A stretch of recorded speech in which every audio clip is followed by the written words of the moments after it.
My understanding, I wonder if you'd tell me whether I'm correct.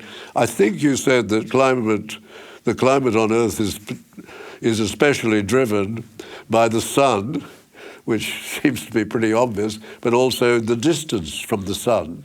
Are they the major matters which affect climate change in Australia? That is the major driver of climate.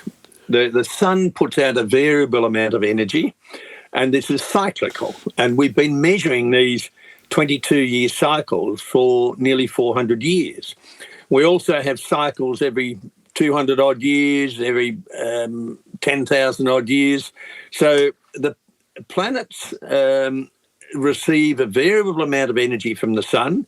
We have what is called a solar constant, and there's no such thing now as a solar constant. We can measure a variable amount of energy coming from the sun. We also have what are called Milankovitch cycles, and these have been known for more than 100 years.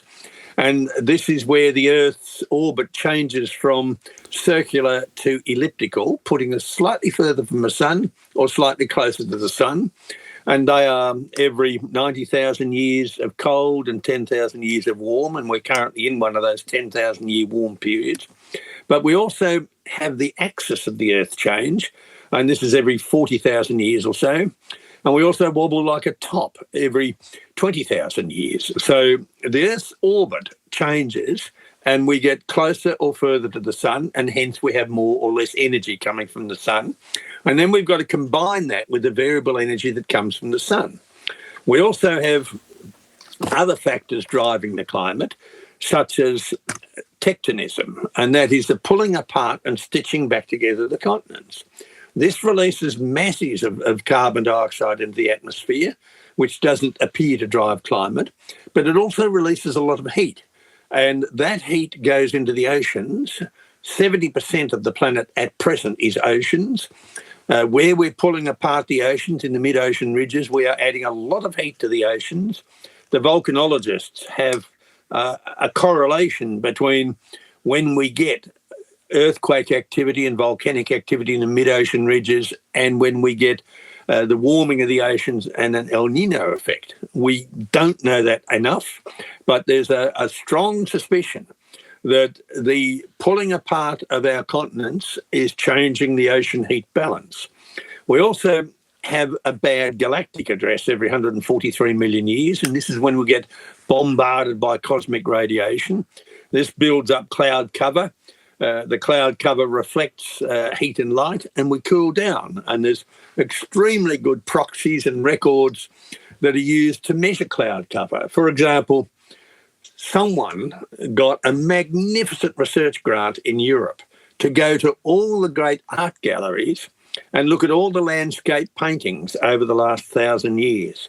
And by looking at the paintings, they estimated the amount of cloud cover and tied that cloud cover from old paintings in with the cosmic radiation flux. And lo and behold, there was a perfect correlation. The artists correctly recorded that we were having cooler periods of time. Now, what a research grant to go to every art gallery in Europe. I'd love that. Some people have got all the luck. Yes. And we also have recently found a Martian orbital climate force. We also have climate forces in the ocean where every 60 years the oceans warm up a little bit, and we know this from Chinese crop harvests. We know it from the opening of the Northwest Passage. Every 18.7 years we push warm water into the Arctic, but the main climate driver is the sun. That is combined with the orbit, and these other factors are minor. But when you get two or three of these factors lined up together, you get a very rapid and massive climate change. And that's happened in the past. No legislation is going to stop it happening in the future. And when we look back right through the geological past, we have had more than 80% of time when we've had up to 500 times more carbon dioxide in the atmosphere than now. And what did we had? We had ice ages. So there's absolutely no relationship over history between carbon dioxide in the atmosphere and climate change. So I think we've got a whole industry now of bloodsuckers that have been built on a house of cards, And we're seeing things fall apart slowly. For example, I read in today's press that Volvo, Mercedes-Benz and Bentley have now abandoned building electric vehicles. It's not going to work. We are now having a situation where Germany has spent 700 billion euros on alternatives to energy or renewable energy, and they could have saved that money and reduced their emissions by 73% if they had stuck with nuclear. So there have been some tragic mistakes made. We can afford to make those mistakes because we are very wealthy compared with, say, 500 years ago.